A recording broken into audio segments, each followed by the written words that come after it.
Hello again. Little reminder, there's a Discord now. If you're interested, you can go ahead and join it. There's a link in the description, top of the description. It will be there uh, potentially for every single video in the future. May even go back to older videos and replace and add it in.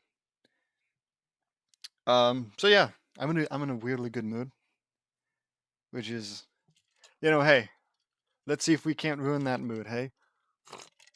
And my water cup has so much ice, it's gonna be so refreshing. Let's do it. Chapter 88, Mall of Duty. That's clever. The Rip Hardcore show is on. He is leaping through the trees. Now remember, Rippers, if you want to hunt down critters, use the 4 Ds. Droppings, disturbances, dens, and diet. Rip comes across a pile of poop and smells it. Emu droppings. And it's still warm. With a little luck and my tracking bandana, he puts on said bandana, I'll be eating emu stew in no time. Oh, I don't want to howl. Oh, it's what's that image? Oh, nuts! I gotta plug in. Okay, hold on.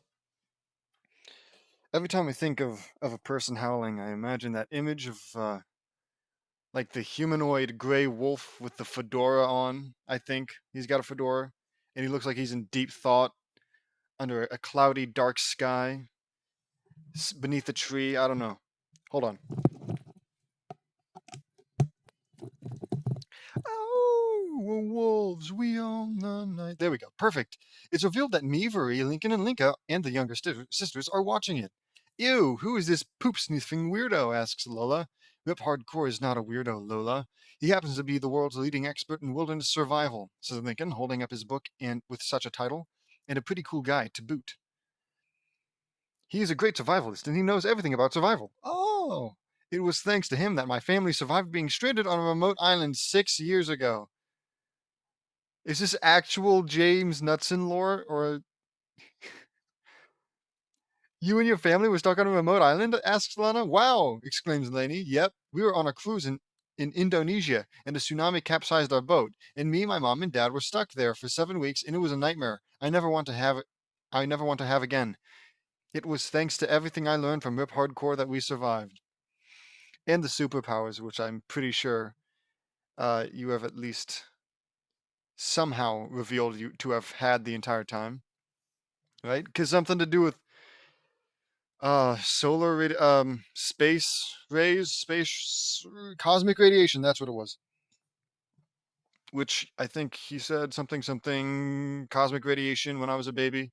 So technically, you've always had your powers, but whatever. Maybe it's a discovery of said powers. Because hey, Mark from Invincible had his powers.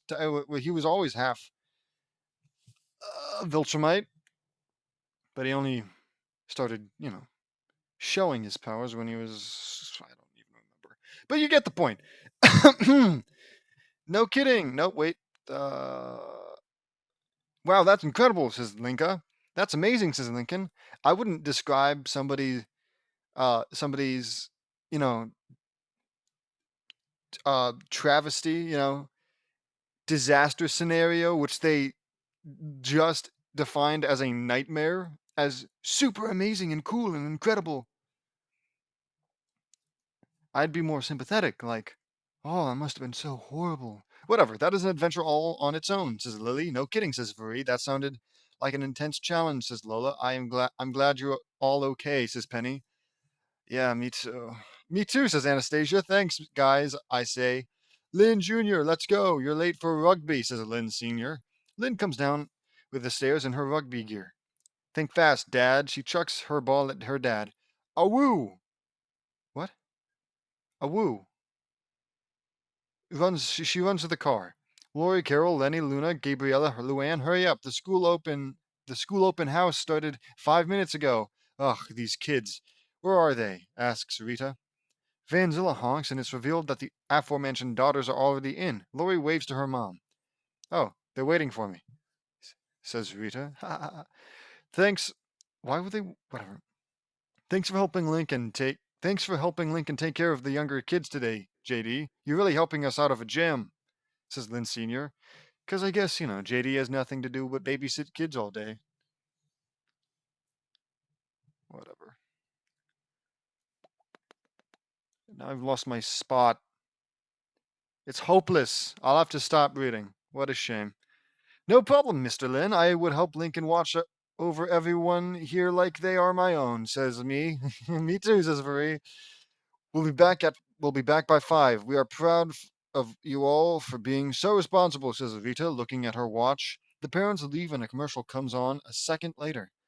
Hey there, Rippers! My hardcore mall tour is coming to a mall near you. Today, says Rip. Saturday, says a robotic voiceover. Saturday. I'll be signing copies of my new survival guide at... Rip gets cut off. The Royal Woods Mall, says a robotic voiceover. Rip is at the Royal Woods Mall today? Asks Lincoln. You'd think they'd give you more of a heads up, but whatever. Awesome, I exclaim. I gotta go get my book signed, says Lincoln. Yeah, let's go, I say. But Lincoln, we need to be here. You have to watch us, says Laney. Oh, what a shame. It's not like there's probably 20 other people just as old as JD and or Lincoln, if not older, who could possibly watch over you. I mean, hell, you JD has, I'm pretty sure, revealed that he has access to instant transmission, something like that, teleportation. Why can't he just go over there, get the thing, and be back in 5 minutes? Whatever. Whatever. Whatever. Have to watch us. No worries, Lanes. If we're home by 5, they'll never have to know, says Lincoln. That's not the point. The point is that they need you to watch them. I think she's expressing more concern over her own well-being as opposed to Lincoln being discovered by his parents for leaving during his duties. Frankly, I probably wouldn't care. Babysitters suck. They'll never have to know, says Lincoln to his younger sisters. Who wants to go to the mall? He asks. I've got a bad feeling about this, says Laney. The mall. We were all waiting in line. Okay, so you've taken everyone. You've taken everyone. So what the fuck was the point of you being all like, oh, you have to watch us. He's technically watching you. Whatever. The mall. We were all waiting in line. Ugh, Lincoln, this is lame. Can't we do something fun? Asks Lana. Right after we wait in this really short line to get Rip's autograph, says Lincoln. Is the really short line at the end of this really long line? Asks Lucy. Pan out to show the ridiculous length of the line. This line is really long. Oh, J.D. the clairvoyant, using both of his eyes to deduce something anyone could have done just by a description that was just given to you. You know? I heard Lily describe it as a really long line. And that's like, oh, well, it's probably a long line. Oh, no, he sees it and then he says, it's really eloquently put. This is a really long line.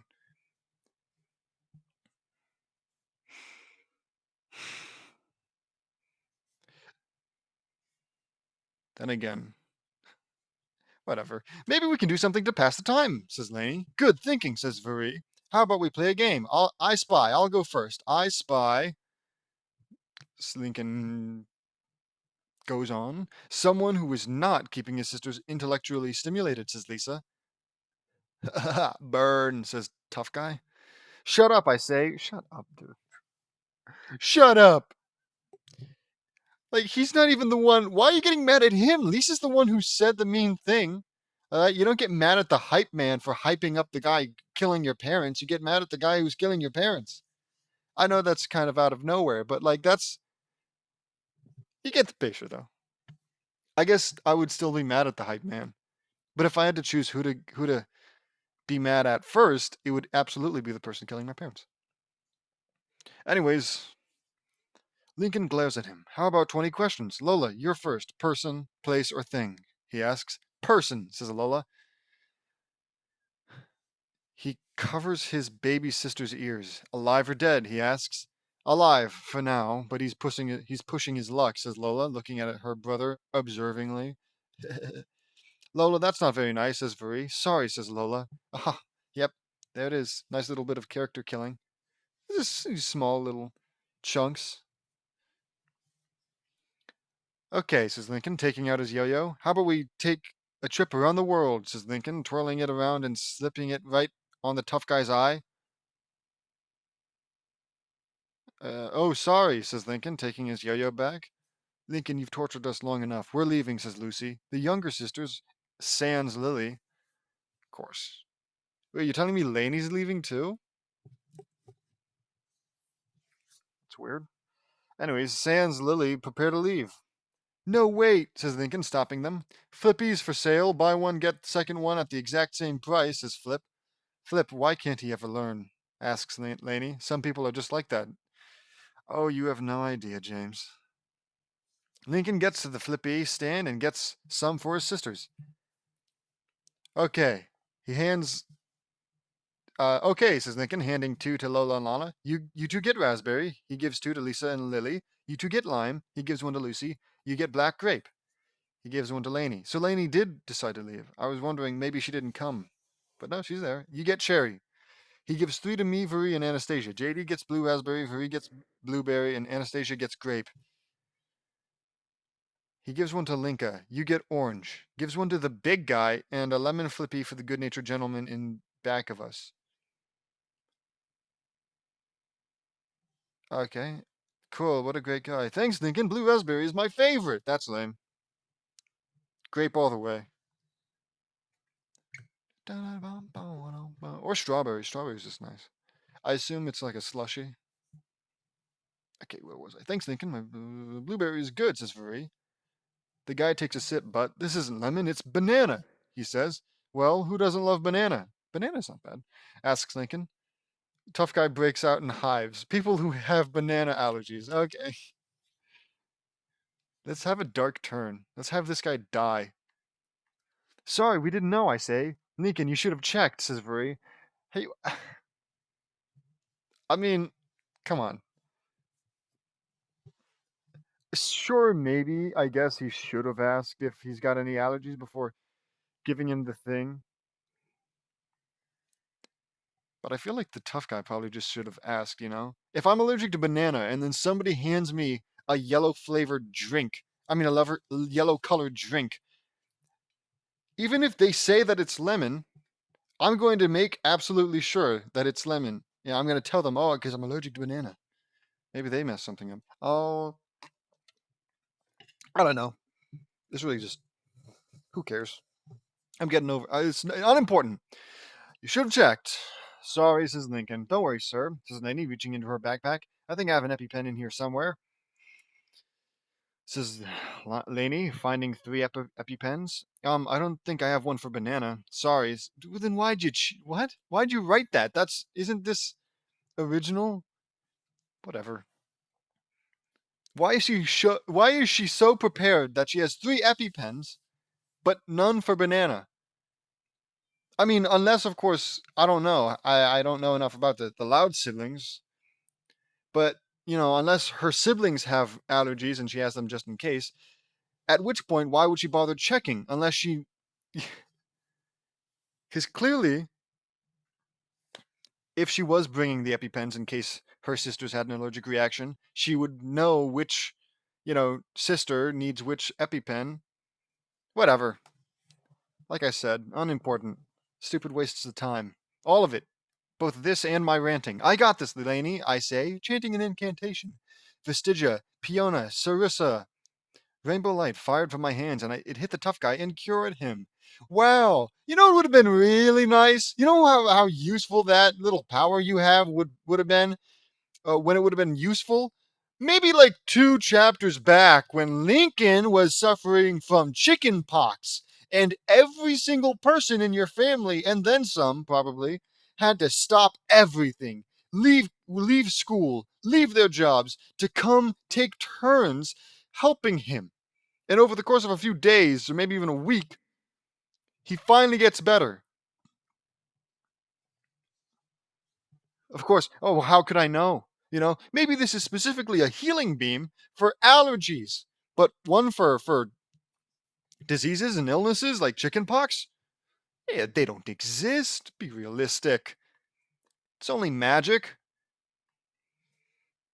Hey, that was awesome. I'm all cured. Thanks, kid, says Tough Guy. No problem, sir, I say. I finished my flippy. I got a piece, says Lana. Me too, says Lucy. Me three, says Lola. I too need to see a man about a horse. See a man about a horse. I don't know that one, says Lucy. I mean, Lisa. Laney, can you hold our spot? Asks Lincoln. How about you ask JD, who's right there? Do you really need your boss, your big brother, your master to accompany you to taking your little sisters to the bathroom? I don't think you need to. Or better yet, if you need him so bad, why don't you have him take all the girls and then you hold the line? Whatever. Sorry, I can't. I finished mine too, says Laney.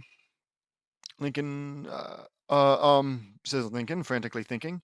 Can you save our place while we take them to the bathroom, please? Asks Lincoln to the big guy. Sure, kid, no problem, says the tough guy in bold. What? Says tough guy, not big guy. Says the tough guy. Wait, in bold?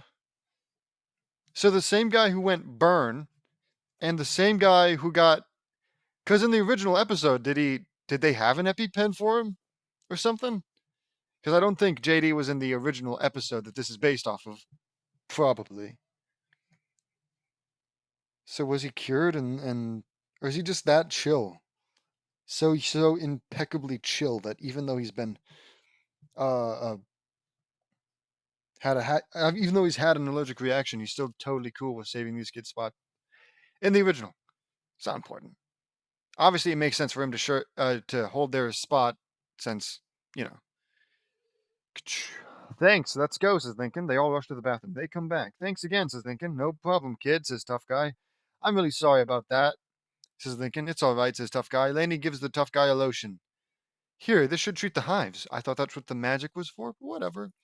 Thank you, says Tough Guy. Oh, yes, that 2 hour wait was so worth it, says a lady coming by with her signed book. Oh! She howls. 2 hours? Whips my bay, but what? But nobody keeps Scoots waiting. I'm getting a soft pretzel, he says, driving off. This is insane, says Linka.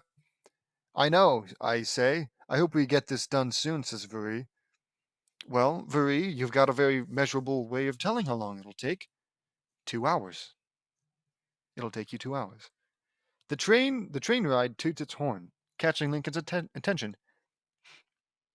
Oh, I skipped. Sorry. Forget it, Lincoln. We're done with this line, says Lucy. The train ride toots its horn, catching Lincoln's attention.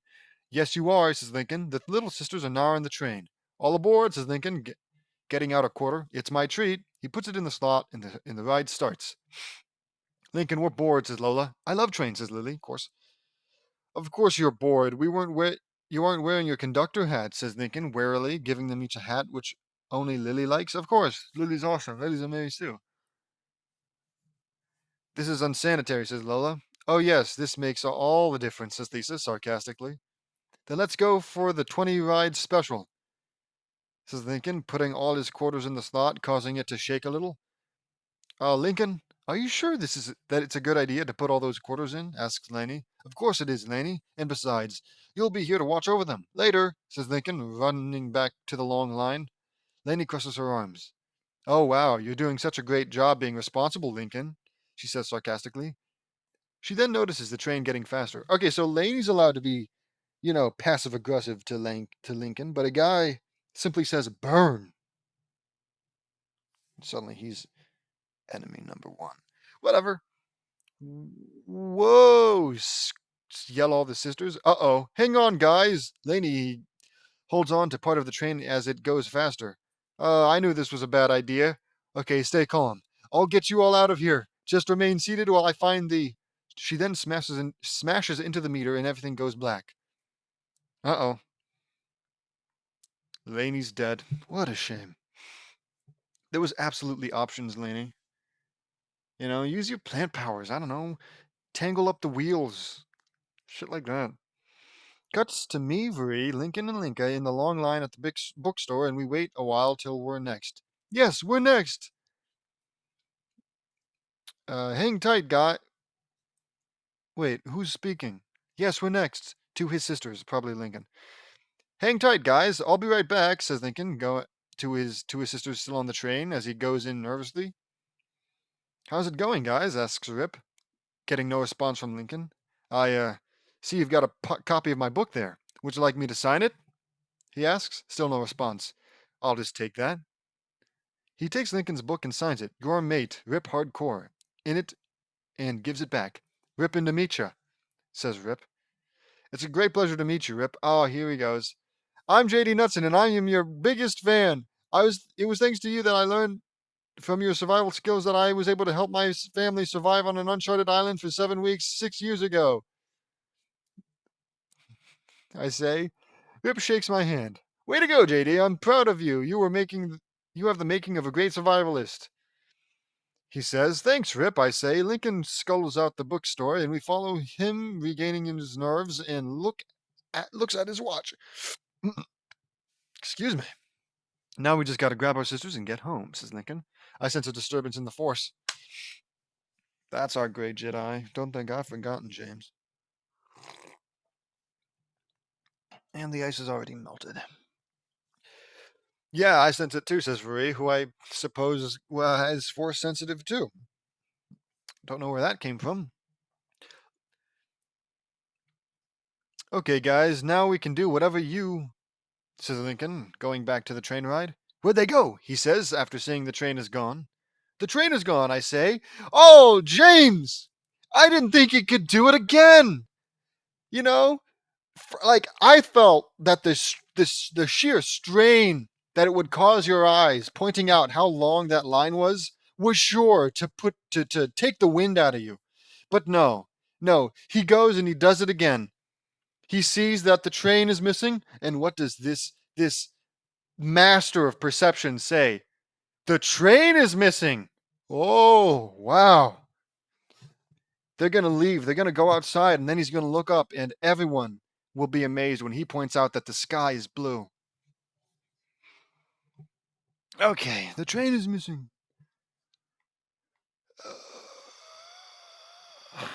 The train is gone, I say, seeing Lainey on the floor, groaning. Lainey! We run over to her. She's going to be okay. Lainey, are you all right? Asks Veri. Whoa, man, I had the strangest dream. I was on a speeding train with 7 kids, says Lainey, woozy. The kids! Lainey, what happened? Asks Lincoln. Lainey, who's Lainey? Asks Lainey, confused. What are you talking about? You're Lainey, says Linka. I'm sorry, guys. You must me confused for someone else, says Lainey, still confused. Oh man, I've seen this before. Lainey has amnesia. I'd call it a concussion before jumping straight to amnesia. Then again, I guess it's not like amnesia is long term. I guess amnesia can be short term. Maybe. I'm not a brain doctor. I know this all too well, says Veri. What? Are you like, have you seen a lot of cases like this? Or are you implying that you have had amnesia once? Who cares? Lainey, do you remember who I am? I'm JD Knutson. How could you forget?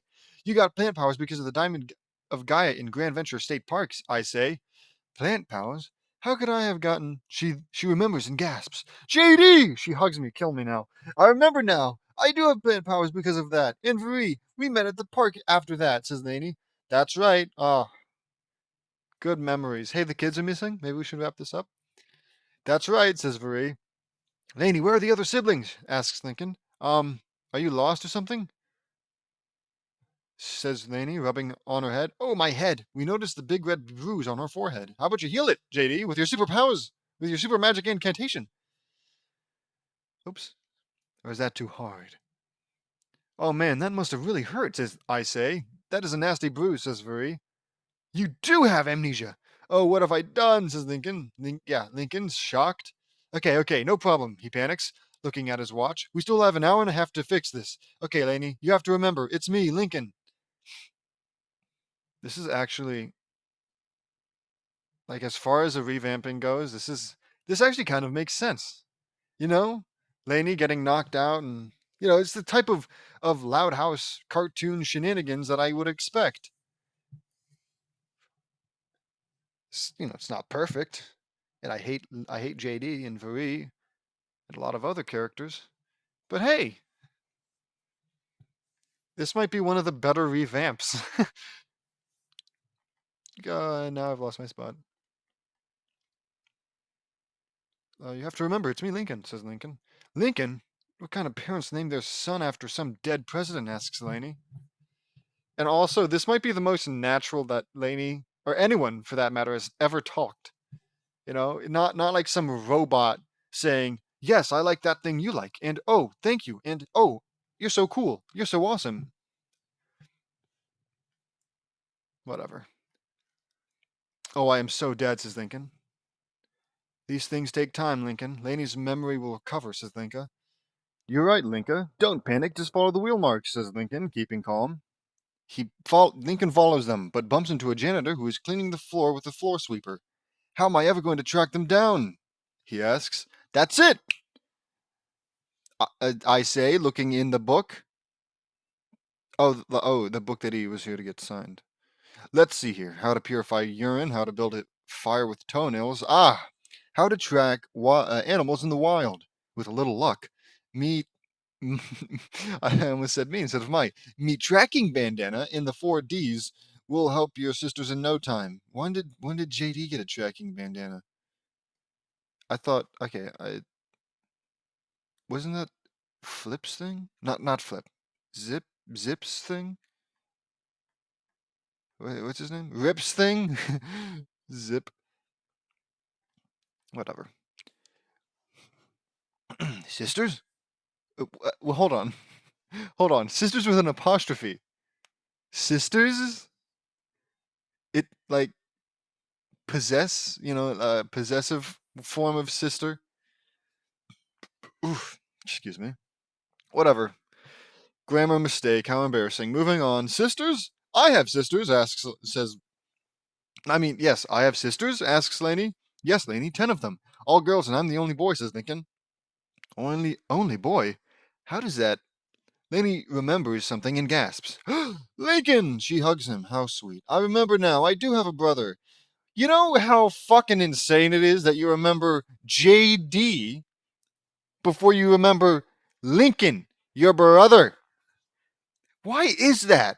Like, why? Like, is it narcissism? Is it like I'm so important in everyone's life that I need to be the first person they remember after recovering from amnesia? Like, that is a weirdly specific type of narcissism that I don't think, frankly, I could ever, I don't know, even replicate, all right? Maybe I'll be narcissistic at some point in my life, but, like, surely, if I'm writing a fanfic, which, who knows at this point, if I'm writing a fanfic, surely I won't,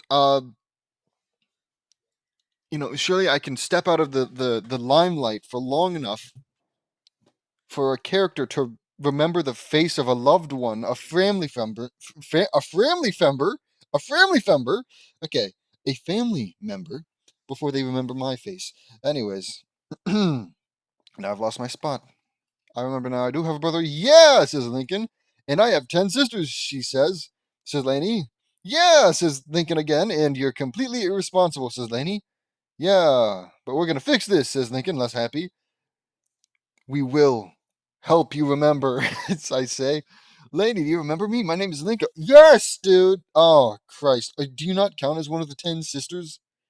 What are you then? Whatever. I came here from a dimension where I had 11 brothers, says Linka.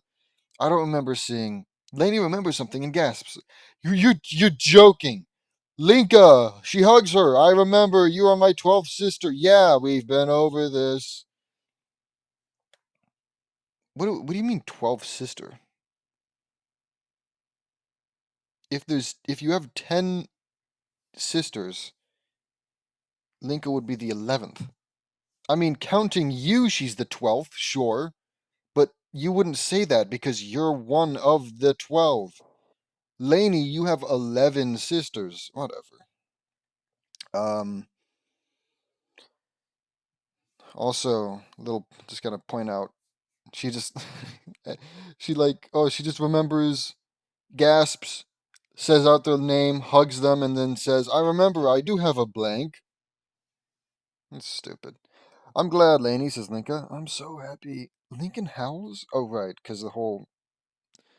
Lincoln howls and begins the search. Disturbances, Den's diet. Before he. Okay, hold on. Disturbances, Den's diets, he says, noticing something. Oh, droppings, he finishes. Dips a half-eaten corn dog in the droppings, and it disintegrates. Just as I suspected. Lisa's chemicals. She can't be far. Okay. Lisa? Is she one of my sisters you're talking about? Asks Lainey, still amnesiac. Amnesiac? Amnesiac? Amnesiac? Okay. Yes, remember? She's the genius one, though. I'm sure. Well, I was about to say JD's smarter, but that's not what we're talking about. We're talking about sisters. So I apologize. She's the genius one. Always making chemicals and invention and solves complex math equations, says Lincoln.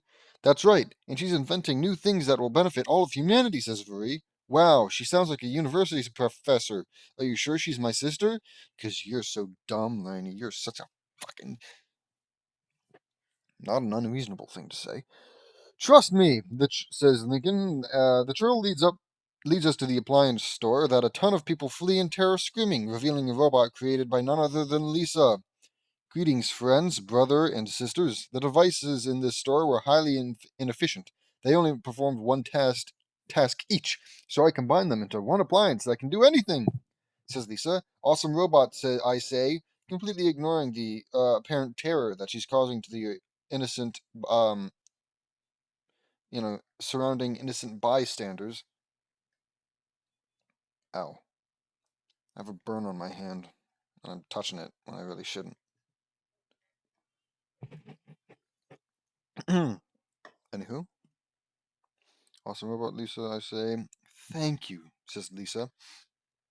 Crushed ice? Brushed shirt? Asks the appliance robot, showing some demos.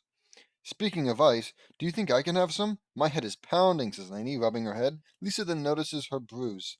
You seem to be suffering severe head trauma, Lainey. Luckily, my robot is. Okay, if it's severe, you should fucking go to the hospital. Why can't it just be like? Why do they take it seriously like this? Why can't it just be cartoony amnesia? Like, oh, I hit my head and now suddenly I'm acting all funny. I don't remember things. There's little birds flying around my head, and a cuckoo clock sound or some shit like that. You know? Why do they gotta take it so seriously? Anyways, severe head trauma, Laney. Luckily, my robot is also programmed for first aid, says Lisa. Lisa's robot shows some bandages. Bandage? Gauze? Asks the appliance robot. I still don't see how she's my sister, says Laney. She's got amnesia, says Lincoln to Lisa. We're trying to help her remember everything, I say. What you should be doing is one of you takes her to the hospital or uses your superpowers to heal her, while the other goes and finds the missing, sisters in the mall. I don't know whether it feels like they're painting the whole helping Lainey recover from amnesia as the main thing, the point of focus in this chapter, but it really shouldn't be. I don't think so. I think it was a bad idea to revamp it in that way, James. I guess it's more like um split split focus between Lainey's amnesia and finding the sisters. Anyways, we're trying to help her remember everything I say. I see. Then again, that probably happened because of your irresponsibility. Lainey, might I recommend you take some thiamine? It's a common vitamin that can help treat retrograde amnesia, says Lisa. Retrograde amnesia? Asks Lainey. Indeed, it's very common for people to have this and not remember anything prior to their injury, says Lisa. I can't seem to understand at all, says Lainey, confused. Science talk! Lisa, now I remember. She hugs Lisa. Oh, where would I be without that big brain of yours? She asks. I can dream, can't I? What? Whatever. I can dream, can't I? Asks Lisa. Our little scientist does it again, I say. You said it, says Marie. Okay, that's enough of that. Where are the others? Asks Lincoln. I am uncertain. I was ejected from the train when we took a sharp turn at the sofa store. It was clearly overstimulated by the excessive quarters you fed it, says Lisa. Which obviously is a cartoon, but that just is not how that works. I'm in. That was kind of stupid, Lincoln. Sorry, I say. I can't fucking believe it. JD insulting Lincoln. Obviously, he apologizes right afterwards, and Lincoln goes on to say, "No, I deserve it." But maybe JD isn't such a Mary Stew, Marty Stew. Who cares? This is the redemption arc, people. In a few chapters, I'll actually enjoy reading this. I bet. I'm funny. You gotta admit, I'm funny. Anywho. No, I deserve it. Come on, we have to find them, says Lincoln, taking Lisa and Laney and moving out. Finding another D? Oh, disturbances, he says. What are you babbling about? Asks Lisa. Rip says, he quotes as a picture of Rip appears in the corner of the screen. You can tell if an animal has been around by a disturbance in the environment. Look, says Lincoln. They look at a clothing store and find one mannequin wearing a gothic style outfit accompanied by a familiar spooky fanfare. Ugh, creepy. Who'd put that on display? Asks Laney. Laney, Amnesiac Laney is actually more of a character than Laney, which is hilarious. Because, oh wow, Laney doesn't like creepy, doesn't like Lucy's style.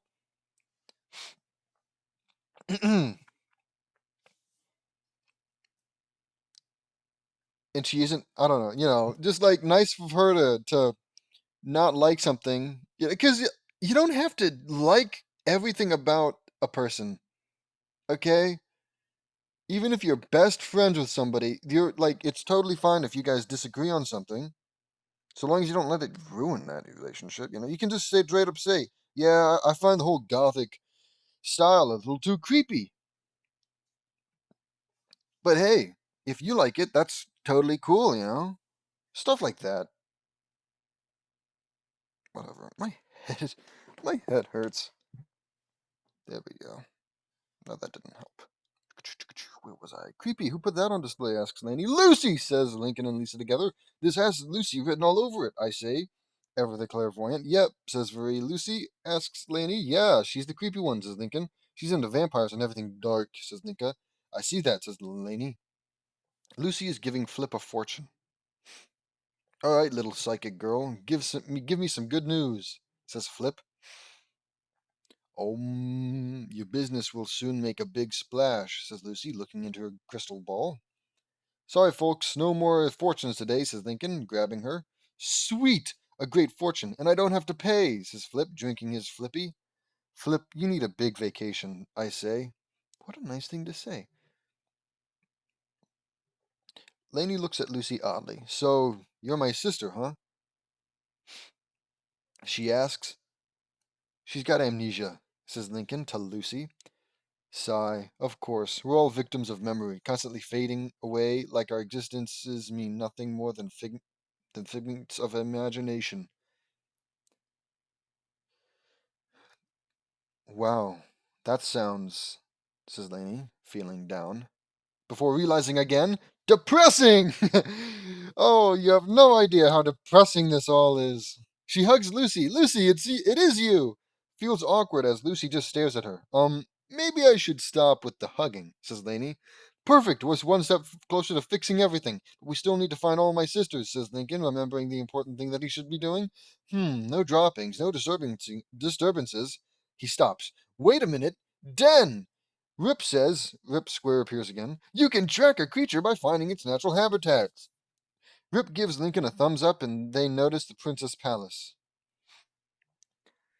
Lola, says me, Vri, Lincoln, Linka, Lisa, and Lucy. Remember, Linka's here? Fuck is she done? And Vuri, what the fuck have they done? Lola? Asks Lainey. I think the I think the Princess Castle should be explanation enough, says Lucy. Yeah, I say. It's honestly weird. There's something different about this chapter. I can't put my finger on it. But like characters are being, they're not like explaining everything over and over again uh ad infinitum.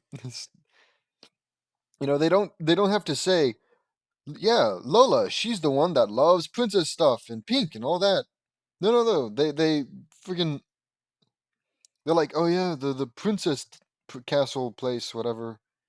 The princess palace should explain enough. It's like it's not crazy or anything, but frankly, for what um the Lotto's Revamped usually does, it feels different. Maybe it's just me. Maybe it's placebo. Let me know in the comments below or the Discord. Whoa, where was I? They go inside and find a bunch of kids looking at Lola, who is sitting on a throne. A little princess is now a queen, I say. Lola, playtime's over. We gotta go, says Lincoln. That's no way to speak to your queen. Send him to the dungeon, says Lola. Oh yeah, now it's coming back to me, says Lainey, remembering. The other kids get ready to attack Lincoln. Lola, wait. I just came to tell you, there's another queen outside who says she's more powerful than you, says Lincoln. What? Well, I'll have her head, says Lola. They charge out of the store and find nothing. There's no one here. You lied. Well played, sir, says Lola. I just wish I forget how much of a brat she is, says Lainey, who just insulted her sister instead of saying something like, oh, I sure do love my little princess, or some shit like that. It was, it's different. Something's weird right now. I feel like I've stepped into an alternate reality. Brat! Exclaims Lola. Lola, don't hurt her. She has amnesia. Well, she's clearly remembering. She has amnesia, I say. Bah, I bet she's just pretending so she can get out of paying Luna that $20 she owes her, says Lola. Oh, no, she's not, Lola. She hit her head bad and she can't remember anything. We're helping her remember, says Vuri. Lainey scratches her head in confusion. Are you sure I even belong in this family? You guys are crazy, says Lainey. That is true. Trust me, you get used to it. Let's move out, says Lincoln. We all follow while Lola stops. Take care of my kingdom, she says to her subjects before leaving. We continue and Lincoln finds some bones. Aha, I found another diet, says Lincoln. Lincoln, that is not human food, says Lucy. It is if the human is. Lincoln goes on. We all notice they're right by the pet shop. Lana, says Lincoln, Lisa, Lucy, and Lola, but not JD, Vuri, or Linka this time. Also, I wonder if she's gonna be like, yeah, should she be here? Why would she be here? There was a whole, because this is diet, so clearly they're implying that she's eating some kind of pet food at this pet store. But like, what happened with the whole chapter where the chapter about porn addiction where she was eating dog biscuits? Why would she like? She clearly seemed to have been influenced by that chapter. By the end, she was all like, "Oh, well, stop eating dog biscuits." It seemed like it had some amount of effect on her, but whatever. Can't possibly revamp it into something else like what the chapters are supposed to be. Though, like I said, this chapter feels strangely well revamped. Yeah, by comparison, I don't think this is good by a long shot, but it's easily one of the easier chapters to read for some reason. Anyways, Lana, do I even have to ask about this one? Asks Lainey. I had a feeling Lana would be here at the pet shop. I hope she's not eating dog biscuits again. See? I shudder. Oh my god. So we remember it too, but we're just gonna. I mean, hey, it would be it would be a genuinely good depiction of addiction, right? It's not simply, oh, I'm addicted. Oh, well, all my friends and family, or some medical emergency happened, and all my friends and family told me that they're really worried about me, I guess I'll stop being addicted. That's not how it works. You're going to relapse. So if they show her relapsing, that would genuinely be an entirely unintentional, I bet, but otherwise realistic depiction of addiction, of porn addiction. Me too, says Marie. Bletch. That was horrible, says Linka. Me and Lincoln enter and we find Lana in a duck pen. Ha ha ha ha! Lana, you are so funny, I say. Lana, let's go, says Lincoln. No can do, guys. I gotta keep these duck eggs warm, says Lana. The eggs hatch into ducklings. Okay. So, she's... Well, then what does this have to do with diet? Whatever. Who cares? It's not important. I gotta keep these duck eggs warm, says Lana. The eggs hatch into ducklings. Lana comes out of this pen. Congratulations, says Lincoln, shaking her hand. Way to go, Lana, I say. Oh, they're so cute. You really have a thing for animals, don't you, Lana? She gasps as she remembers again. Lana! I forgot how much you love animals, says Lainey. What's up with Lainey, asks Lana. She has amnesia. Okay, but this is annoying. How they have to tell everyone that they've got it, that Lainey's got amnesia every time. We're trying to help her remember, I say. How did that happen? Asks Lana. It's all my fault. I sped up that train with all those quarters and made it go fast. I'm so sorry I caused all this. I should have watched over you guys more, and I'm so sorry, says Lincoln. Lisa, Lucy, and Lola came in and forgave Lincoln. But not Lana, I guess. Fucking, she hates him. Oh, we forgive you, Lincoln, says Lana. Never mind. It's okay, Linky, says Lola. We forgive you, says Lucy. Lincoln, I know how much you wanted to get that autograph from Rip, and I know it meant a lot to you, but you have to know that family is also important. Plus, we can learn from our past mistakes and make sure that we never do them again, I say, robotic as possible. We also have to realize that it's not so very black and white. We also have to realize that we have best friends who are super responsible, apparently, and have superpowers, and could absolutely watch over all of my little sisters while I go to the mall and get a fucking autograph. We have to remember that, Lincoln. We should remember that. Whatever, that's right, says Vuri. Shut up. Shut up, Vuri, you mermaid motherfucker. Wow, Lincoln, that's great accepting responsibility for your actions like that. Laney remembers for the one last time. I remember everything. Well, at least what happened today. Thanks, Lincoln. I guess you can be responsible, says Laney. You're welcome, says Lincoln. You're welcome. Yeah, why not? They leave and the ducks come out of their pen. Okay, let's find Lily, Anastasia, and Penny, and we can go home, I say. Right, we still have time to get home before Mom and Dad, says Lincoln, looking at his watch. Here we are, guys, says Lily. We see Lily and Penny over at a nearby clothing store, and they had lots of bags of clothes, 'cause you know how much girls like to shop. Thank goodness you're both safe, says Marie. We jump out of the Of course you did. We jumped out of the train before it crashed into that stand over there, says Lily, pointing to Flip's smoothie stand in the nearby fountain. It was great to fly with Lily, says Penny. Good thinking. Lainey is in amnesia, and we're trying to help. No, she doesn't. No, she doesn't. I feel like a pretty telling sign that somebody's amnesia is cured is when they say, I remember everything. I guess she did just, like, afterwards she says, at least what happened today. But still, whatever. Oh man, I've seen that happen before with someone else. I helped her with it, says Lily. Good for you, Lily. Good for you, Lily, says Vuri. Where's Anastasia? I ask. She's over at the food court, says Penny. That's good, says Vuri. That's a lot of clothes you have, I say. Yeah, they're for Lori, Carol, and Lenny. I figure they could use some new clothes to go with their old ones, says... Oops, I guess, says Lily. Cool, I say. Let's go home, says Lincoln. Yeah, let's, says Lincoln. They get ready to leave. May I come? Asks Appliance Robot. Negatory. Your services are needed more here than in home. This mall requires a thorough cleanup. Make me proud, says Lisa. She leaves and the robot gets to work. As soon as we all got home, we got to work on regaining Lainey's memory. It wasn't it wasn't before long until everything was back to normal, as if the whole mall episode never happened. Back home, we are doing what we did before we left, as if nothing happened. Lainey holds an ice pack on her head. I'm reading a book on space. Faria is reading a book on medicine and cures. Lucy is reading a book. Lucy's just reading a book. It's just a gray. The cover is just a gray, flat surface. Inside, all the pages are blank. It's a book in its purest form. Lola, Lincoln, and Linka are watching TV, and Lisa, Anastasia, Lana, Penny, and Lily are playing a board game. I'm glad you're okay, Lainey, I say. Me too, says Lainey. Again, Lainey, I'm sorry if that my irresponsibility caused you to lose your memory, says Lincoln. That's okay, says Lainey. All right. Today you prove that you can be a responsible brother after all. Well, in your own weird way. But I still like my way better. No one gets hurt that way, says Lainey. What's your way? I don't care. Trust me, Lainey, amnesia is no pretty picnic.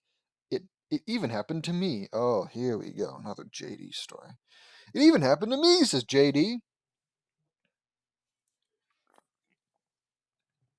Maybe if you got amnesia and forgot your autism, you never would have made this car wreck of a fan fiction. Really? How? Asks Lainey. It was 4 years ago. I was in gym class doing a daredevil gymnastics move. Oh, whatever, dude. You were probably like friggin'. What did people do in gym class? Now that I think about it. What did I do in my gym class? Was it just workout? I am so sure there was a time in gym class where we did.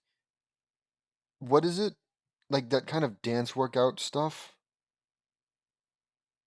Whatever. It's not important.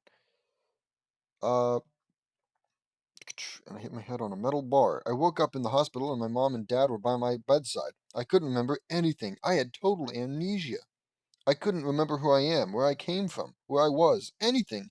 I was a blank person, a shadow walking in a world I did not remember at all. The doctors thought I was never going to get my memory back. But then as I was coming out of the movie theater with my mom and dad, I saw a man being robbed at knife point and I confronted him.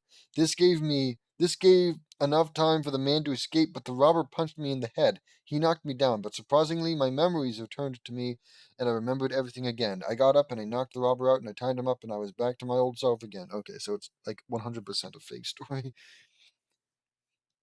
That or it's severely over exaggerated, you know? That's incredible, says Lincoln. It's incredibly hard to believe, that's for sure. I agree, says Lincoln. Memories can sometimes be restored in patients with amnesia after a second blow to the cranial area. I'm so very sure that's like only ever happened in movies and shows and cartoons. But whatever. Hey, I don't know. I'm not going to bother looking it up because I don't care. So maybe I care a little. Yes, I've seen it happen, says Marie. Their parents and older sisters return. Hey guys, we're home, says Rita. Oh man, I scrolled much more than I thought. How was the school open house, Miss Rita? I ask. It was great, JD. Thank you, says Rita. Thank you for looking out for everyone, JD, says Lynn Sr. You're welcome, Mr. Lynn, I say. So, okay. Shouldn't have said that, Lynn Sr. Shouldn't have revamped it in that way, James Knudsen. Because now you take the responsibility that was on Lincoln and put it onto yourself, implying that the parents of the Loud siblings, sisters, you know, Loud kids, seemingly had put you in charge of watching over everyone. I mean, it makes sense. You are the oldest.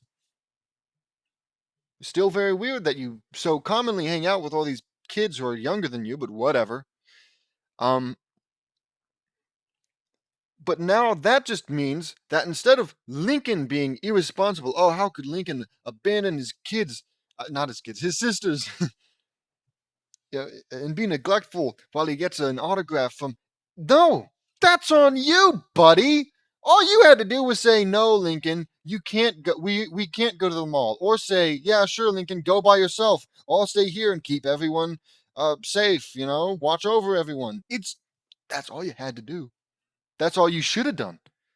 But no, you, for some reason, being the one in charge, decided, yes, we will all go to the mall. And we'll take everyone. And yes, instead of watching over the kids while Lincoln sits in line, how about we all sit in line?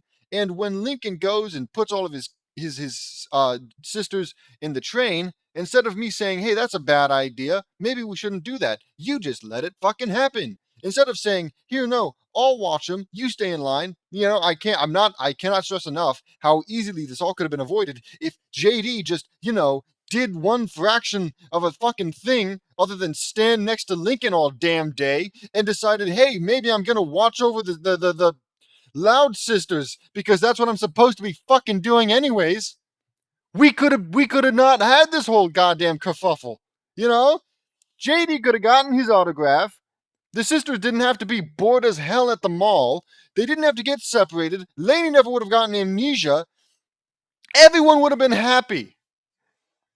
And then to top it all off, everyone's pointing fingers at Lincoln for being irresponsible, and you're saying nothing. You're even one of the ones who lectured him. But apparently, at the end of the day, it was you who was supposed to be looking out for everyone, JD. You jackass. You total. That's like some psychological warfare type shit. Fucking psychotic behavior. I don't know, man. I'm pissed. You shouldn't have said that. You shouldn't have written that one line, James. And I wouldn't be so focused in on it. But I just, it's because even though he's the oldest, at the end of the day, he's not directly related to them. So unless the parents put him in charge, straight up say that, oh, I'm putting you in charge, then at the end of the day, I can't exactly be mad at him for being so neglectful until it is straight up implied right now with that line, thanks for looking out for everyone, JD, that he was in fact supposed to be in charge of everything. You're welcome, Mr. Lin.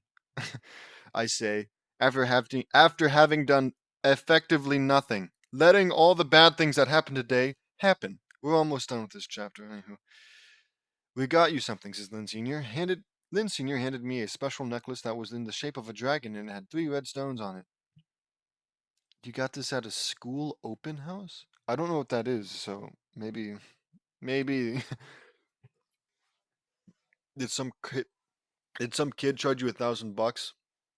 Is it like a bizarro version of JD and his posse? And instead of making birdhouses to sell at the school, they're making jewelry. I guess Bizarro JD would be DJ. That shouldn't make me as happy as it does, but whatever. Mr. Lin, it's beautiful, and I love dragons, I say. We know, JD. Frankly, there's very few things that you don't love. Other than, obviously bad things. Like murder and well, unless you're the one doing it. Oh, we're getting ahead of ourselves. A little thank you for helping us out today, says Rita. It's so good that we can count on you. So it's so good we can count on you to do effectively. Like really, all he did was watch out for Lincoln, because that's what he was. Attached, joined at the hip, he was basically. Oh, Lincoln's going over here. Lincoln's going over there. Better follow him like a damn puppy. Jesus, man. Like, do you not see how actually, we have something to tell you. The truth is, Lincoln gets cut off. He let us jump on the bed, says Lana, shutting him up, but only because we kept bugging him, says Lucy. Lincoln was a top-rate babysitter, says Lisa. But they're not talking to Lincoln. They're talking to JD. They said it's so good we can count on you, JD, after handing him that present. That little thank you gift. God! God! Yes, he is, says Anastasia. And might I add, very responsible, says Laney. I give him a 9 out of 10, says Lola. I think we can live with that, says Lynn Sr. The parents leave. What'd you do that for? Asks Lincoln. That was my little thank you for letting us keep the ducklings, says Lana. Wait, what? Wait, what? Asks Lincoln, aghast. Lucy, Lola, and Lisa each hold up a duckling, showing that they came with them and Mama Lana. Yay, new pets, says Laney. I'll have Double D build a special duck pond in the backyard, I say. Perfect, says Marie. They are so cute. Either they'll be forgotten, or for some reason, they'll be, like, brought up more than they should, Like, compared to, like, all the hodgepodge of characters, the Teen Titans, Woody Woodpecker, all those guys who rarely even get mentioned now, they're going to be outshined by ducks. I honestly hope so. That would be fucking stupid and hilarious. Perfect, says Marie. They are so cute, says Lily. The end. Another fanfiction done. I wanted to do this episode for a little while. When King Hammer wrote that Lainey got amnesia because of Lincoln's irresponsibility, that sure surprised me. I found it to be a great version of this. This one was quite a challenge for me. Let me know what you all think. It was awful. See you next time. It was quite the challenge. What? Ruining it? Um, is this King Hammer guy the one who actually wrote the parts that weren't completely awful and despicable? Because if that's the case, then my ability to I've become so familiar with James Knutson and his writing style that I can point out when. Hold on. If Frank, because all it really is, hey, wow, this chapter is actually not the worst thing in the world, and then I realize, oh, it's because somebody else wrote it. I don't know. Somebody will have to tell me. That's what the comments are always good for, Somebody telling me something that I don't understand. Honestly, hey, that's the dream, Sure, having a large audience means you're probably making money. You got a large subscriber base. Maybe put ads on the videos, stuff like that, make money.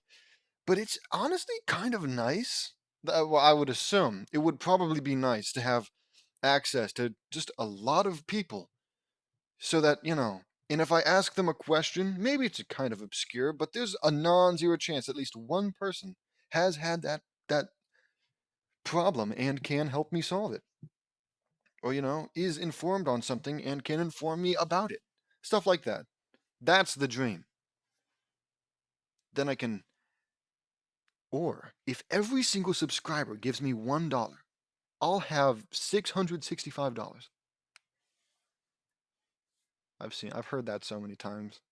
Like, it doesn't seem so bad at the beginning, and when you hear about. Okay, well, what am I fucking talking about? This is a goddamn audiobook. Next one.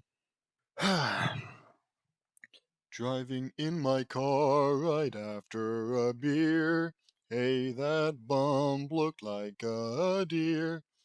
DUI, how about you die? That's all that I remember. This one's kind of longish too. Maybe this would be a 2-chapter.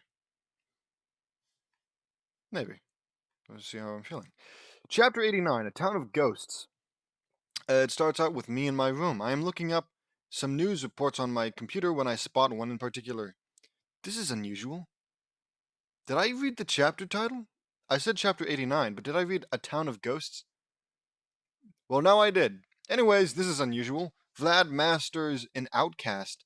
The former mayor of Amity Park is now the most hated man in the world because of his crimes against the country and his attempts to sow discord and destruction.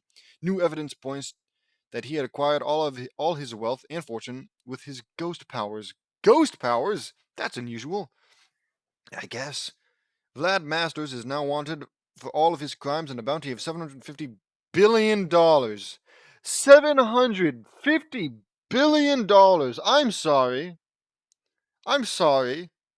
$750 billion. Like, I know America's got a lot of debt, but come on. You can't put $750 billion unless this is like, I'm assuming that Vlad Masters is some character from some uh, other show, and that this is actually the price that they put on his head in said show, then sure, whatever. But if JD really said $750 billion for one guy, dude, I don't even think Hitler would have a bounty that high. And he's easily worse than this guy, I would assume. Okay? Granted, I'm not sure what the source material is for this.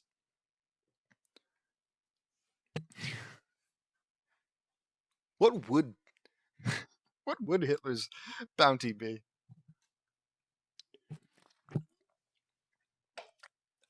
Whatever. Yeah. Hey, put it in the comments. What do you think Adolf Hitler's bounty would be? He is considered to be armed and extremely dangerous. He can shoot lasers, replicate himself. Okay, okay. I guess, granted, he appears to have superpowers, but still, I don't know, man. 750 billion is a lot of dollar bills. You could stack them to the moon at least once. I'm probably more than that. No, definitely more than that.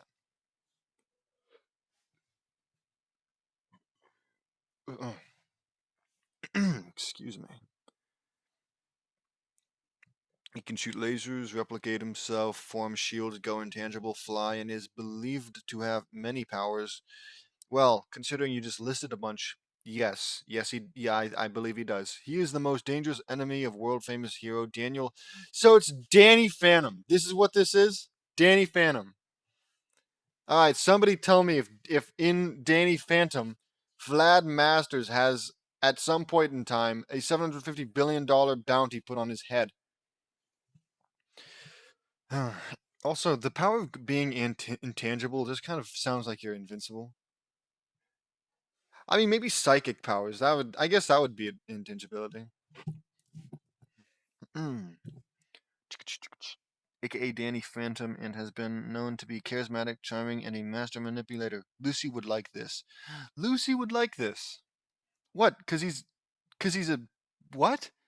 I guess because Vlad Masters does have ghost powers, or just like the entire thing, like the setting, the just ghost related stuff. That's probably what he means. All right, whatever. I close my computer and take it with me as I slide down a black slide to Lucy's crypt room. Okay, James. All right. I'm gonna role play real quick. I'm Lucy. I'm Lucy. All right, James. JD. Thank you for giving us this new wonderful house and these big rooms. They're so comfortable. But please do not have a slide connecting your room to mine. Okay? All right? As one of now 13 kids or some shit, I don't remember. As one of 13 or so kids, I have not had a lot of privacy in life.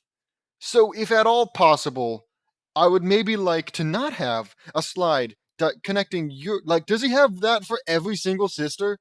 Is JD's room just some kind of goofy slide room in every wall? Or like, oh yeah, gotta go to. Oh, gotta go to Lola. Whee! It's just. It's abnormal. It's abnormal. Okay. Of course, I'd be too afraid to say that I don't like something that JD did. So.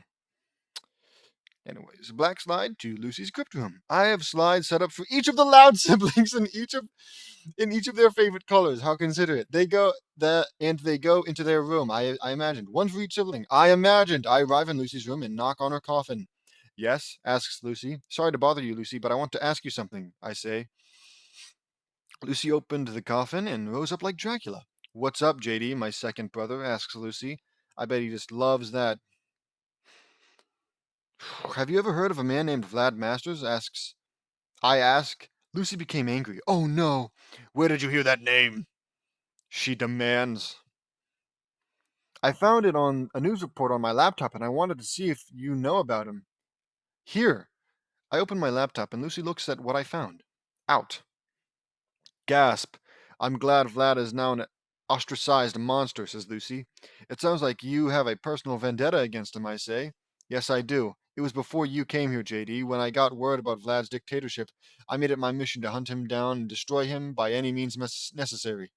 You see, I love my ghost friends, but I am also a hunter of evil ghosts, says Lucy.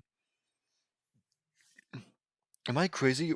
Or is, like, evil ghosts just something Lucy would be even more into? Whatever.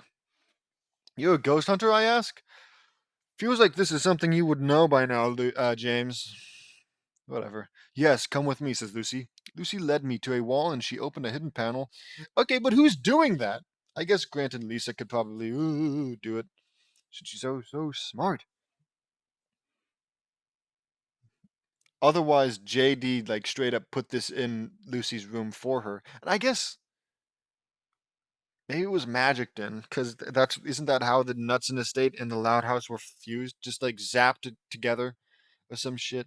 Anyways, hidden code panel. She typed in a code, and the wall opened up and went into a room with all sorts of high-tech weapons and technology. Whoa, what is all this stuff? I ask. This is all my ghost hunting equipment. I'm a member of an organization called SHEG.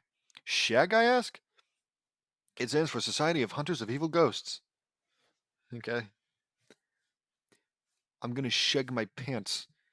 We are an organization of bounty hunters, and our mission is to go after the most evil of ghosts and turn them in for the biggest bounties. Okay, but now you've just made it a conflict. Are you going after the most evil ghosts, or are you going after the biggest bounties?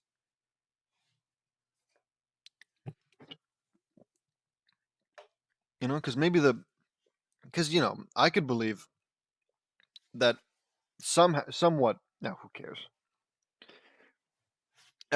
Biggest bounty, says Lucy. Wow, that sounds very profitable, I say. It does. Makes you think, right? Because biggest bounties, and currently this guy's got a bounty of 750 million. So frankly, I expect that her whole bounty hunting gig has been actually very profitable. So where's that money going, Lucy? Because apparently it's been happening. You've been doing it since before you met. But where's the money, Lucy? Unless you can't expose it because it's some secret organization. Did she say secret? Hold on. Um.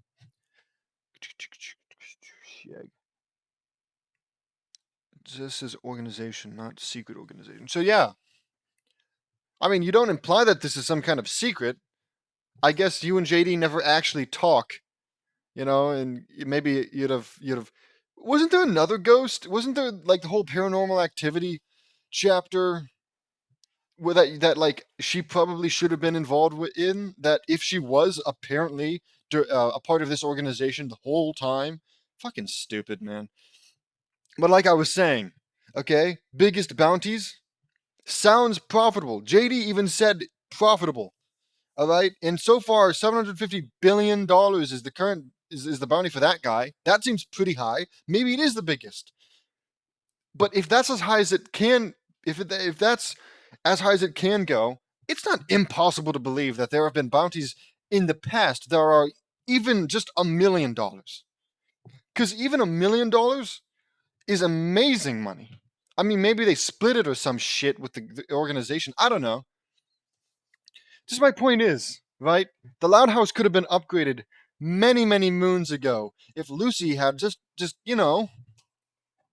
given her parents some of that money or whatever. Whatever. We the biggest bounties. Very profitable. It is but our biggest bounty that we have yet to collect is that of Vlad Masters, aka Vlad Plasmius, says Lucy. Wow, I say. Lucy showed me a room of all her greatest catches. These are all the ghosts we caught. They are all jars of ectoplasm. That's like keeping a jar of blood of people you've killed, dude. That's like actually kind of disturbing. Do you recognize any of them? Asks Lucy. These are some of the enemies of famous hero Danny Phantom. That's Nikolai Technis, the ghost of science and technology. I say. That's right. Okay, so they're not dead. But it does seem a little cool. It is I, Technis, master of all things electronic and beeping, says Technis. You sound almost perfectly like one of my favorite actors, Gilbert Gottfried. That's right. Gilbert's a gem. Um, it is I, Technis, master of all things. I can't do Gilbert, no. Draco Malfoy. I was just in the Hufflepuff bathroom with that bitch Moaning Myrtle from Moaning Myrtle. And by the time I was through with her, her name was just Myrtle and she was still alive. But that bitch gave me Hogwarts. Does anybody know what that's from? Even I don't. But if anybody knows what that's from, thank you. All right. It's one of the funniest things. It's not even Gilbert. It's probably just somebody doing an impression of Gilbert if he was voice acting Draco Malfoy in some, alternate universe. Anyways, you sound like my favorite actor is Gilbert Gottfried. Has anyone ever told you that? Has anyone ever told Technis that he sounds like JD's favorite, one of JD's favorite voice actors, Gilbert Gottfried? That would be a very weird thing to tell you. Tell him. I do sound like him, don't I? I do sound like him, don't I? Says Technis. You sure do, I say. We walked on and we met another ghost. This is Ember McLean. Ember McLean. She's a rock and roll ghost, says Lucy. I love her song Remember, I say. Well, don't love it too much, buddy. We know what happens when people become a little too infatuated with Ember McLean. If anyone knows that, thank you. I don't remember the name of the guy or even the YouTube channel that he used to run. God, whiplash. I'm having whiplash. To go from Gilbert Gottfried to Amber McLean and the horror cow that birthed because of her. Guys, if we kill ourselves, maybe we'll turn into our Amber McLean bodies or whatever whatever it was that was supposed to happen. You'll join the Ember squad.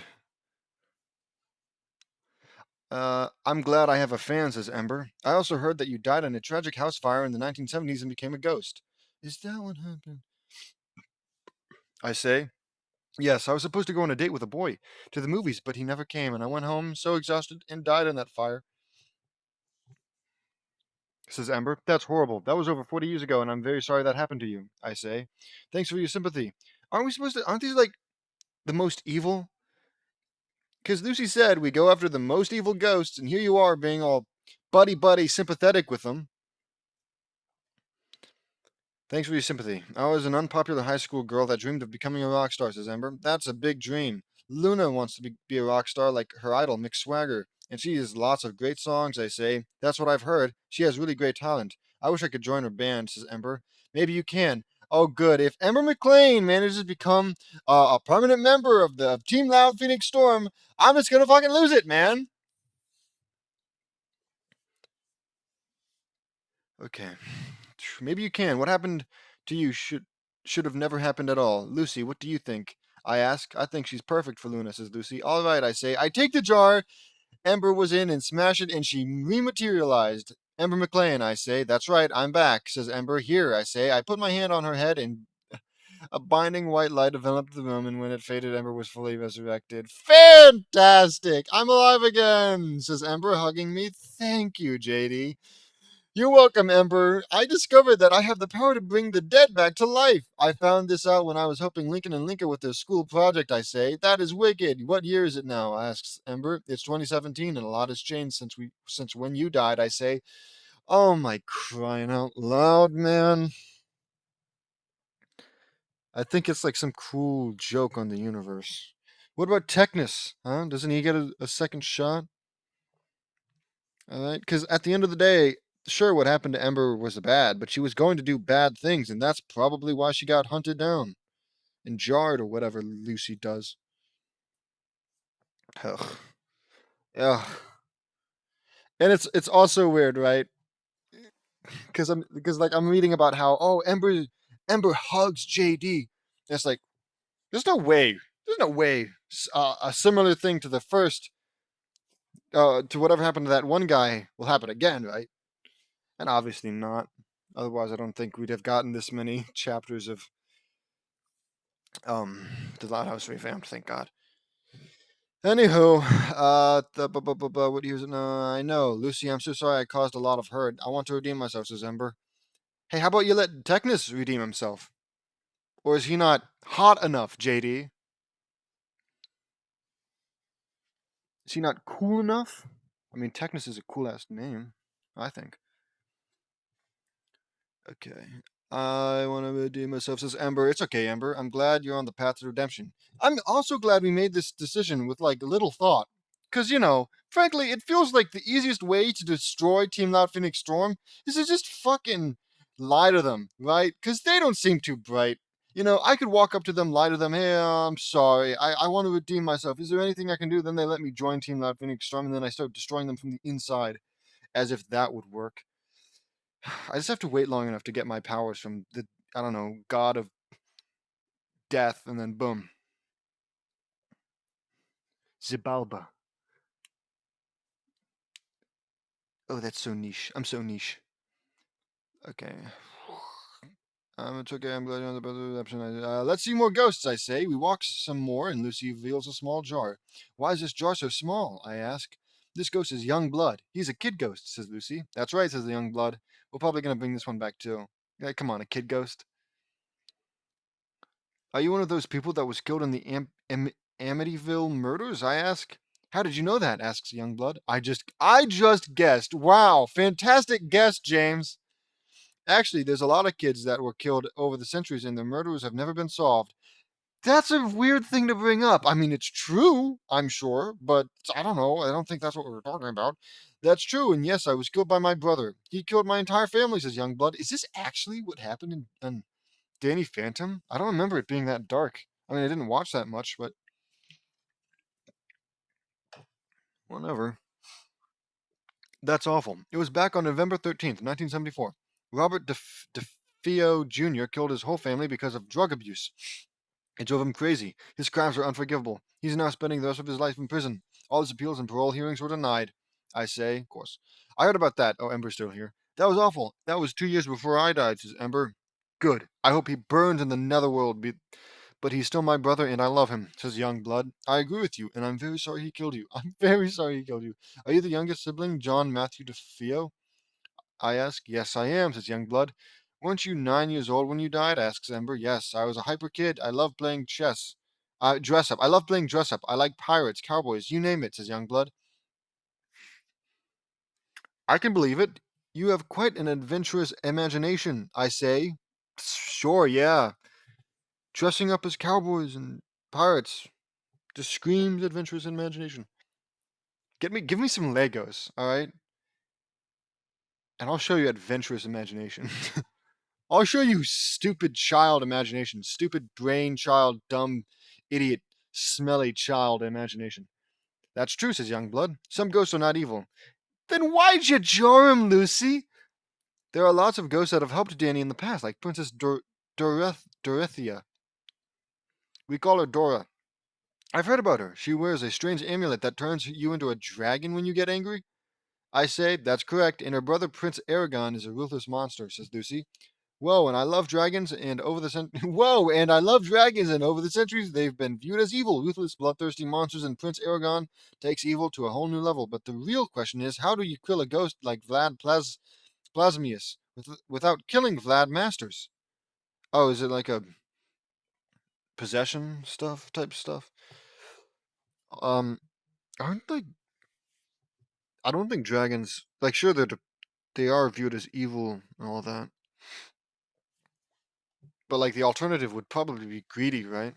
But with them having hordes that they lie on, stuff like that. Anywho, I have the answer for that. Follow me, says Lucy. Lucy led me and Ember to a room and pulled out some strange claw gloves. What are these? I ask. These are ghost gauntlets. They can be used to separate a ghostly being from a human body, says Lucy. Exorcisms in a glove form. Nice. I put the gloves on. Now we need to gather an army. An army. Okay.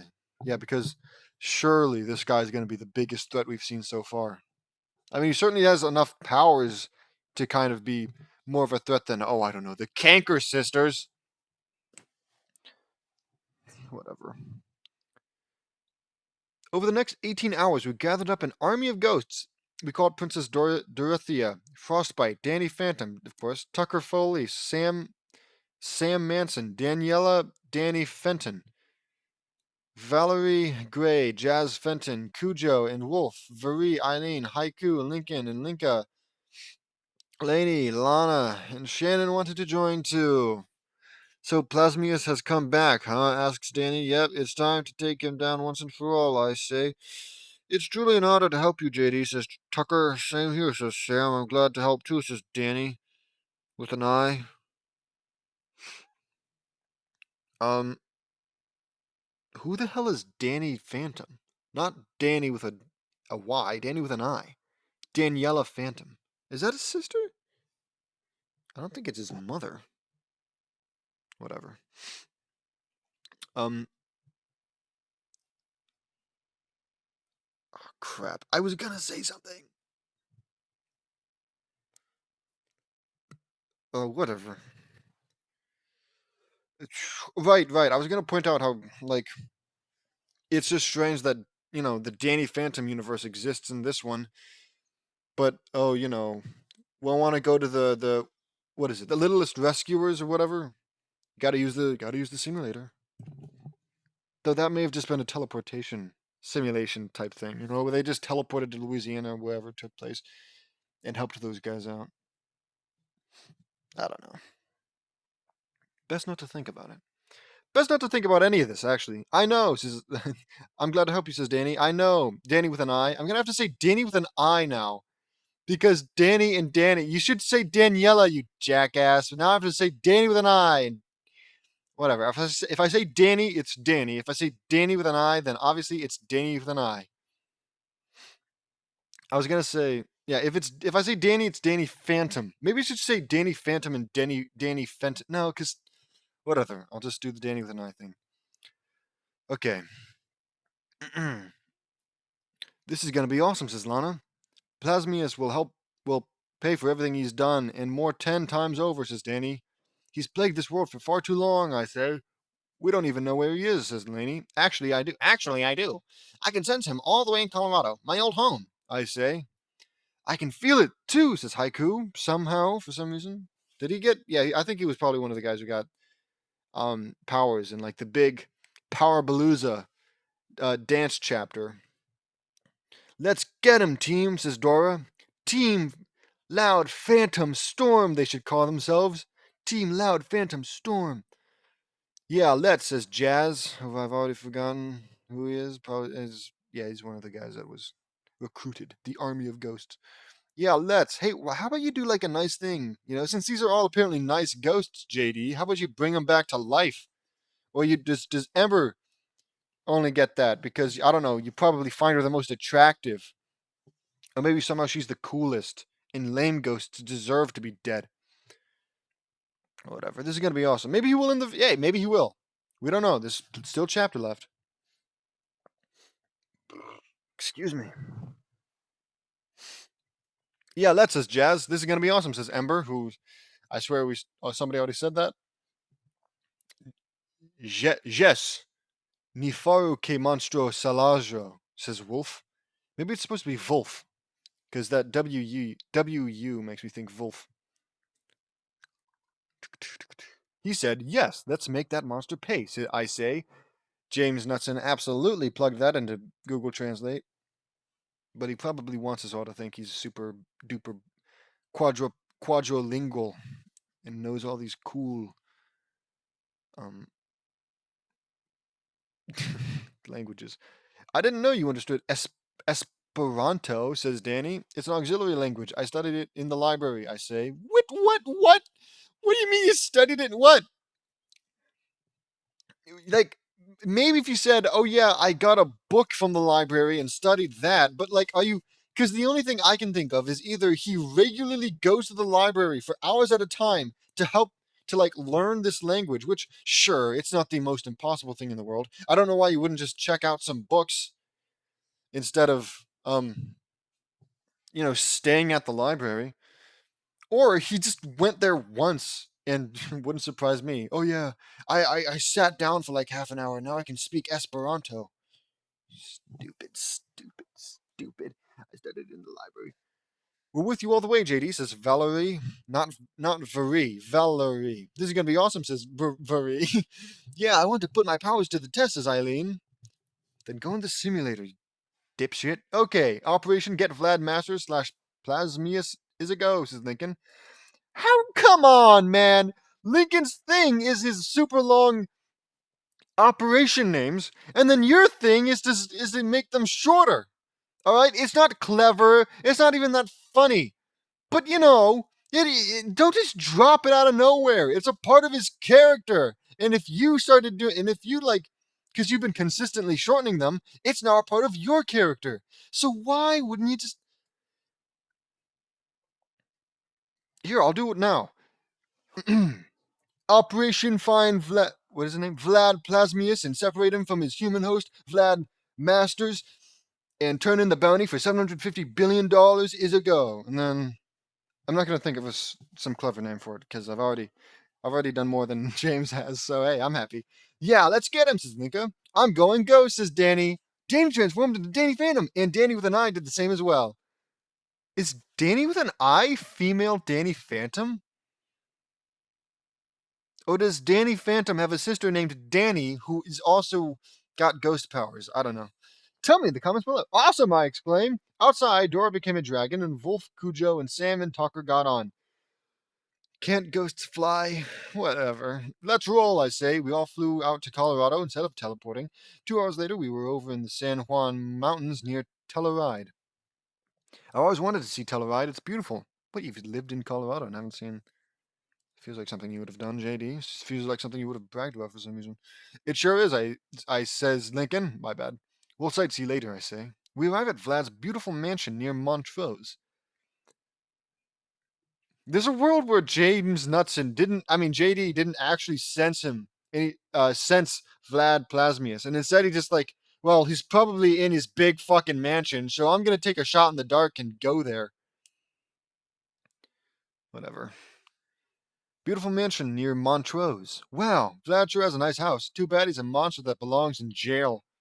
I say, no kidding. This mansion would be perfect for my house, is Lincoln. It sure would be. Is this setting up? Is this setting up something? Is Lincoln gonna get Vlad Master's mansion by the end of this or something? It sure would be, but we'll worry about that later. Let's go, I say. We bust in through the front door and go in. The interior was gorgeous. He sure has a lot of nice stuff, says Linka. Yeah, no kidding, says Veri. Dora turned back into her human form. Vlad sure knows how to live, says Dora. He sure does, says Desiree. Desire with two E's. Or is it Desiree? Vlad estes vero kun stylo. Je pli fru nu je pli fru ni lin jetos a malabaron plebon. I hope I said that right. He said, Vlad is a man with style. The sooner we throw him in jail, the better. Those two things don't really feel like they go together, but whatever. That's right, I agree, says Danny. Cujo barks. I guess Cujo's a dog then. A dog, not a dark. Well, well, well. Daniel and his friends are here, says question mark. We all see Vlad Masters standing by a door. Vlad Masters, I presume? I ask. That's correct. He must be J.D. Knudsen, the famous multi-billionaire hero that saved Royal Woods from the Black Daffodil Gang. How is that still one of his most notable things that he's done? Like, dude, I fucking commonly forget about the Black Daffodil Gang. Whatever. You heard right. I found out on my computer that you were wanted all over the world, and you have a $750 billion bounty on your head. I say. And we're aiming to collect it, says Lincoln. Yeah, because they need it. $0, I bet, has gone to charity. I'm sure JD hasn't spent a single dime on charity until like some chapter in the future where he like reveals, oh yeah, I've been giving $1 billion trillion to charity every single month, and I have always been doing that. Okay, and we're aiming to collect, says Lincoln. Yeah, so you say your prayers. There's not a lot of chapter left, so this is just going to be some instant death type thing. Say your prayers, says Laney. Laney Loud, I heard you killed Chandler Henderson, says Vlad. He got what he deserved, just like you will. Wow, Laney, you really sped run that guilt and therapy.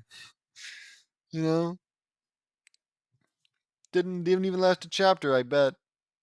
We'll see, says Vlad. Vlad transformed into Vlad Plasmius. I've said this a million times, but you are one seriously crazed up Fruit Loop, says Danny. Nice one, Danny, I say. That is really funny, says Danny with an eye. I am ready, I say. I put on the ghost gloves and we fought ferociously outside. Dora blasted him with blue fire. Wolf slashed him with his claws. Cujo bit him and he became a monster big dog. What? Cujo bit him and he became a monster big dog. Whatever. Lana froze him in ice. Can't he just be intangible? Dumbass. Shannon had ghosts fly around him and pulverized him. Eileen fired blasts of fire at him. Laney entangled him in bramble vines and crushed him. Haiku fired a wave of darkness and it formed into a murder of ravens, and they pecked him. Frostbite froze him in ice again. Danny and Danny with an eye fired energy blasts at him. Lucy fired black lightning at him. Sam Tucker and Valerie fired energy beams at him, and Lincoln and Linka fired lightning at him. Wow. Like, even for James Knudsen standards, this fight was fucking nothing. Didn't even bother, like, describing it in that much detail. He just said, "Oh yeah, everybody did this one thing, and now the fight's over. Good job, everyone. Now it's my turn. Oh, no, hold on.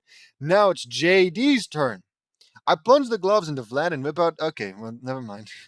And rip out his ghost self. And Janny sealed the ghost into his thermos. Vlad was now completely powerless. It's over for you, Vlad, I say. The police arrived and arrested Vlad. Wait, so was Vlad not possessed? Or was he possessed but still a bad guy? Is Vlad Plasmius and Vlad Masters? Because, like, it said Vlad Masters at the start was one of the nicest guys in the world or some shit like that. Oops. Vladimir, former mayor. Okay, no, it didn't. Oh yeah, he became the most hated, and I guess somehow I assumed that he was the most lofted. But still, so he was what? Always just an ass? I guess, whatever. I have an itchy nose and an X on my screen. Fuck off. The